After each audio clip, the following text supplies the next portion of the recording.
1991 წელი. საქართველოს სამოქალაქო ომის პირას იმყოფება. ერთმანეთის მიყოლებით იძარცვება და იხურება ქარხნები. სწორედ ამ პერიოდში 23 წლის უნივერსიტეტის კურსდამთავრებული ცეზარ ჩოჩელი ბიზნესში პირველ ნაბიჯებს დგამს. ის მის ხელთ არსებული მცირე თანხით მცირე საძარმო ლომის საფუძნებს. მათ დაიწყეს ბიზნესი ნოლიდან, ასე რომ ვთქვათ, რაღაც პატარა შენობა იყო მიტოვებული ქსნის სანაპიროზე და თვითონ თავისი ხელი, თავის შრომით მახსოვს რა ეს იაგო იმ რაღაც პატარა მურავე იყო ტრანგალეტით დადიოდა, თვითონ მუშაობდნენ, ყველაფერს თავის ხელით აკეთებდნენ და მას მერე რაც მათ განავითარეს თავიანთი შრომით ეს ყველაფერი ახალგაზრდა საერთოდ გამოცოცხლდა. დამოუკიდებელი საქართველოს ისტორიაში მაშინ ბიზნეს საქმიანობის დაწყება უკიდურეს რისკთან იყო დაკავშირებული. მეგობრებთან ერთად წავედით თაში და ჩვენთან ტრადიციად არის ქცეული, რომ ლომისობა დღეს ყველა ოჯახი მასპინძელი ხარშავს ლუდს და სწორედ აქ გაგვიჩნდა იდეა უკან დაბრუნებულებს შეგვექმნა ლუდის წარმოება. დღეს შეიძლება ეს სასაცილოდ ჟღერს, მაგრამ ვიყიდეთ რამოდენიმე საარაყი ქვაბი და აქედან დავიწყეთ ლუდის ბიზნესი. გადიოდა წლები, მატულობდა შრომა იყო ფაქტიურად აუტანელი. ყველაფერი იყო ჩვენი ხელით გასაკეთებელი, დაწყებული მშენებლობიდან ლუდის ხარშვა, თვითონ დისტრიბუცია და აი ამ პირობებით მოვედით 94 წლამდე. მცირე საძარმო ლომისი ქართულ ბაზარზე წარმატებული პროდუქტი გახდა და ცეზარ ჩოჩელის ბიზნეს ჯგუფმა განვითარება დაიწყო. თუმცა იმ პერიოდის მმართველები ქართული ბიზნესის განვითარებას ხელს არ უწყობდნენ. პირიქით, სახელმწიფო მანქანა ცეზარ ჩოჩელის ბიზნეს ჯგუფის წინააღმდეგ პირველად ამოქმედდა. 1999 წელს ქარხანა გააჩერეს და 6 თვის განმავლობაში მიდიოდა ძიება. მუქარებმა ისინი არ შეაჩერა და ხანგრძლივი მუშაობის შემდეგ მცირე საძარმო ლომისმა ლუდსახარში ნატახტარი დააარსა. თანამედროვე ტექნოლოგიებით ლუდის მწარმოებელი ქარხნის მშენებლობა 2003 წლის ბოლოს დაიწყო. ლუდსახარშმა ნატახტარმა 2 წელიწადში, როგორც უმაღლესი ხარისხის ლუდმა, ქართული ბაზრის 42% დაიკავა. ჩვენ ყოველთვის ვაკეთებდით ისეთ საქმეს, რომელიც სჭირდებოდა ქვეყანას, რომელიც იყო გაცილებით რთული შესაქმნელათაც და სამართავადაც, ვიდრე იყო ხორცის ბიზნესი, მარკეტერის ქსელის მოწყობა, ბაზრობების მოწყობა და ასე შემდეგ. მე სწორედ გამიგეთ, არავის შეურაცხყოფას არ ვაყენებ, ყველა ბიზნესი, რომელიც ქვეყანაში გაკეთდება, პატივსაცემია, მაგრამ ჩვენ ყოველთვის ვირჩევთ რთულ გზას, რამე თუ ჩვენს მიერ გაკეთებული საქმე ეს დარჩება ისტორიას. დღეს შეიძლება ბევრს გონია, რომ ეს კომპანიები, რომელსაც ჩვენი ოჯახი და ჩემი მეგობრები ფლობენ, ეს წარმოადგენს ჩვენს ქონებას და ჩვენს საკუთრებას. ეს არის პირველ რიგში ჩვენი ქვეყნის საკუთრება, ჩვენი ხალხის და პირველ რიგში ვინც სარგებელს ღებულობს აქედან, ეს არის სახელმწიფო ბიუჯეტი, ეს არის აქ დასაქმებული ადამიანები და ეს არის ქვეყნის სახე. წარმატებული ბიზნეს ჯგუფის წინააღმდეგ ბრძოლა პოლიტიკოსებმა დაიწყეს. ქვეყანა შიდა პოლიტიკური არეულობის გარდა ღიად დადგა რუსეთის აგრესიის წინაშე. მიუხედავად მძიმე ვითარებისა, ცეზარ ჩოჩელის ბიზნეს ჯგუფმა მსოფლიოს წამყვან კომპანიებში საკუთარი იმიჯის ხარჯზე და უკიდურესი რისკის ფასად ქვეყანაში მსოფლიოს ერთ-ერთი ყველაზე დიდი ინვესტორი ანადოლუ ჯგუფი შემოიყვანა კომპანია ეფესის სახით და კომპანია ნატახტარი მიყიდა. ლუდსახარშის გაყიდვიდან მიღებული თანხა ბიზნესმენსა და მის მეგობრებს შეეძლოთ ნებისმიერ ნაკლებად რისკიან საქმეში დაებანდებინათ, მაგრამ ეს არ გააკეთეს. მოკლე დროში ცეზარ ჩოჩელი და მისი ბიზნეს ჯგუფი საკუთარი სახსრების, საბანკო კრედიტებისა და მსოფლიოს წამყვანი კომპანიების დახმარებით რამდენიმე ქარხნის მშენებლობას იწყებს. 2007-2008 წლები გიფსოკარდონის ქარხანა, რომელიც მოგვიანებით გიგანტურმა კომპანია კნაუფმა შეიძინა. 2009 წელი ქართული ტკბილეულის ქარხანა ბარამბო, რომლის პროდუქციამ ღირსეული კონკურენცია გაუწია ისეთ ბრენდებს, როგორც ალპენგოლდი და კორონა. ჩოჩელის ბიზნეს ჯგუფმა მონორიტორად მიიღო მონაწილეობა საწარმოების, ინტერპლასტისა და ბერთას მშენებლობასა და საწარმოო ხაზის ჩაშვებაში 2009 წელს. ბიზნესმენის მიერ აშენებულ საწარმოებში იმ წლებშიც და დღესაც სხვადასხვა რეგიონებიდან დევნილი მოსახლეობა დასაქმდა პირადად ცეზარ ჩოჩელის გადაწყვეტილებით. ზოგ შეუძლია ცეკვა, ზოგ სიმღერა, ზოგი პოეტია, ზოგი ხატვარი. ჩვენ სამწუხაროდ საბედნიეროდ არ ვიცი მოგცა ნიჭი უფალმა გვეშენებინა ქარხნები. ძალიან ძნელია იმ საქმეს შეელიო, რომელიც ძალიან გიყვარს და რომელშიც პოულობს სიამოვნებას. ჩვენ არ გვიზიდავს არანაირი ფული, არანაირი ფუფუნება. ჩვენი ყველაზე დიდი სიამოვნებაა, როდესაც იქნება წარმოება და თან ისეთი წარმატებული წარმოებები, რომელიც ჩვენი ჯგუფის მიერ არის შექმნილი. რა უნდა გაგვეკეთებინა სხვა, მე წეგან აღნიშნე. ჩვენი დღეს ზოგიერთს მიაჩნია, რომ შეცდომა იყო, რომ ჩვენ ეს ფული უნდა ჩაგვედო უძრავ ქონებაში, უნდა ჩაგვედო ბანკში, უნდა დავკავებული ყავით სხვა საქმიანობით. ჩვენ ესე არ ვფიქრობთ. იმის და მიუხედავად, რომ ძალიან მძიმე გზას გავდივართ, უკვე 23 წელია ერთი და იგივე გზას გავდივართ და ერთი და იგივე წნეხის ქვეშ ვართ, არაფერი არ შეცვლილა.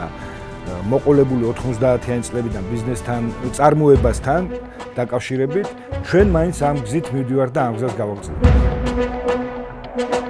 ცეზარ ჩოჩელი და მისი მეგობრები მიღწეულზე არ შეჩერებულა. ქართულ ინდუსტრიას მათ კიდევ ერთი გიგანტი, ლუდსახარში ზედაზე მიაჩვენეს. 2011 წელს ქართულმა ბიზნეს ჯგუფმა უთანამედროვესი ქარხნის მშენებლობაში 80 მილიონი ლარი ჩადო.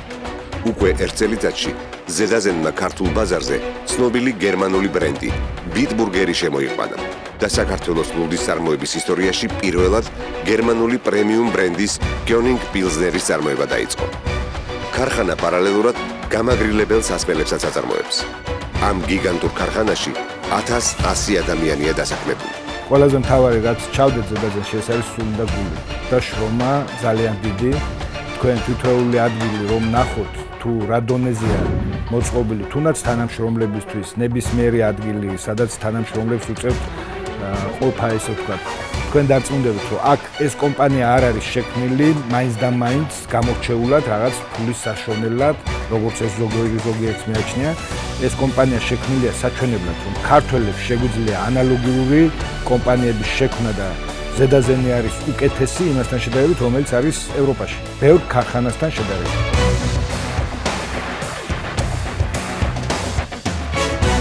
2010 წელი. ცეზარ ჩოჩელის ბიზნეს ჯგუფი კიდევ ერთხელ მიდის რისკზე და სპეციალისტების შეფასებით სრულიად არაწარმოების უნარიან და გაპარტახებულ შპალების ქარხანას ტენდერის მოგების შემდეგ 12.6 მილიონ ლარად ყიდულობს.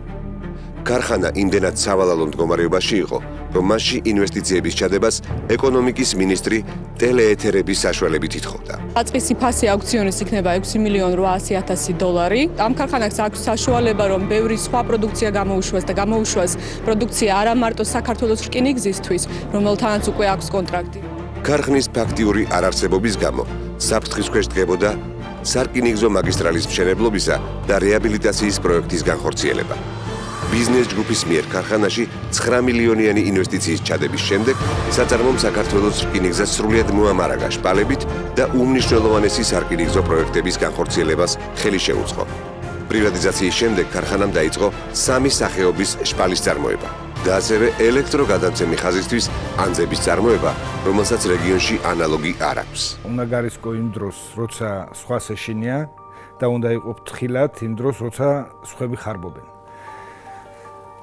ჩვენ რატომღაც აი ამ პრინციპის მიმდევრები ვართ ყოველთვის. როდესაც ჩემმა ძმამ ჩვენ ჯგუფთან ერთად შეაფასა აღნიშნული ბიზნესი, შეიძლებოდა ამ საქმიდან გამოსულიყო ბიზნესი. ამ დროს დღეს ძალიან ბევრს საუბრობენ, თითქოს იყო რაღაც ხელი შეწყობა, ჩაწყობა და ასე შემდეგ. მაჩვენონ საქართველოში თუნდაც ერთი აუქციონი, სადაც ეკონომიკის მინისტრი პირადად გამოდის და უწევს რეკლამირებას ამა თუ იმ კომპანიას.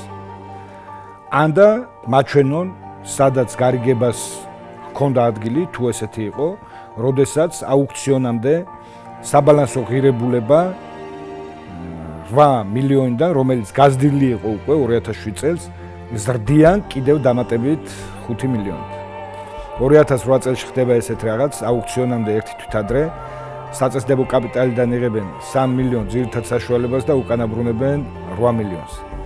ნუ აქ უკვე ყველაფერია ნათქვამი. უბრალოდ ეს ყველაფერი მაგონებს ერთ ნაწარმოებს მაგდანას ლუჯას.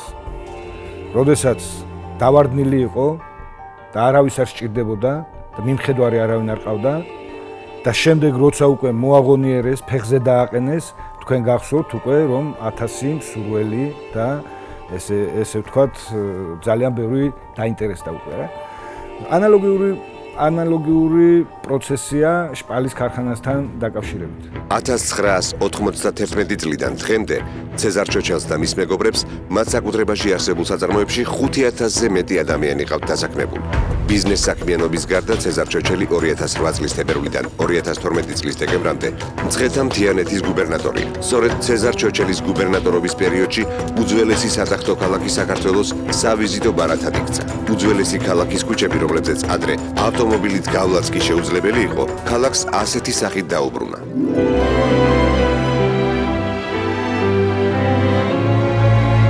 გუბერნატორმა ჩოჩელმა ამოაშრობინა ჭაობები და მცხეთის ძველ უბნებს რესტავრაცია ჩაუტარა.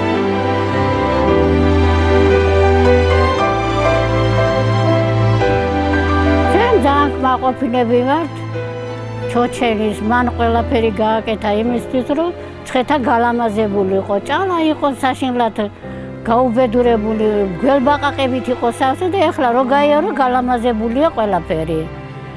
ასე ქუჩებში აქაც უტალახი იყო, მაგრამ ეხლა არის მშვენივრად ასფალტი დაღებული და ქვაფენილი არის. ქონდა ახლა ბინები ქონდა, მაგრამ ესეთი როგორც ახლა გაგვიკეთეს არ ქონებია. სახურები გამოცვალეს, კედლები გამოცვალეს, მშვენიერი ბინა არის.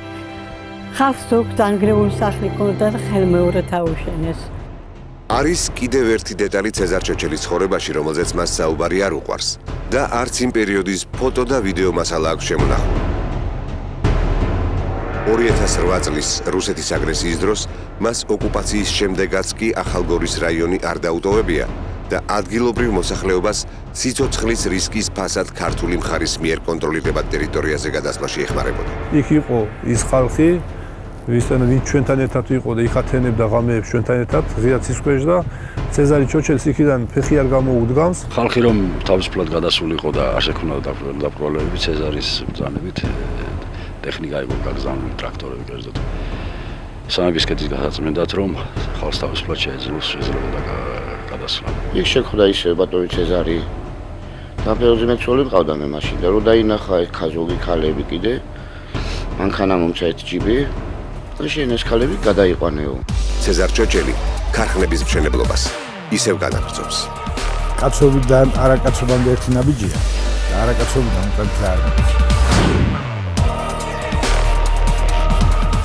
სამწუხაროდ დღევანდელ საგაუნძებო უწყებას წარმოუდგენია დუქნად, რომ დილით შეიტან ღვინოს და პურს, საღამოთი აიღეთ ფულს და ყველაფერი კარგად მოეწყობა. ეს ნამდვილად არ არის. წარმოება საკმაოდ რთული პროცესია და რომ შექმნა წარმატებული კომპანია, მინიმუმ სჭირდება წლები, გარდა ამისა ძალიან დიდი ენერგია და დღეს ვიღაცის ნებასრულზე რომ იკეტება და კოტრდება წარმატებული კომპანიები, ეს ძალიან წარედ შემოუბრუნდება ჩვენი ქვეყნის ეკონომიკას.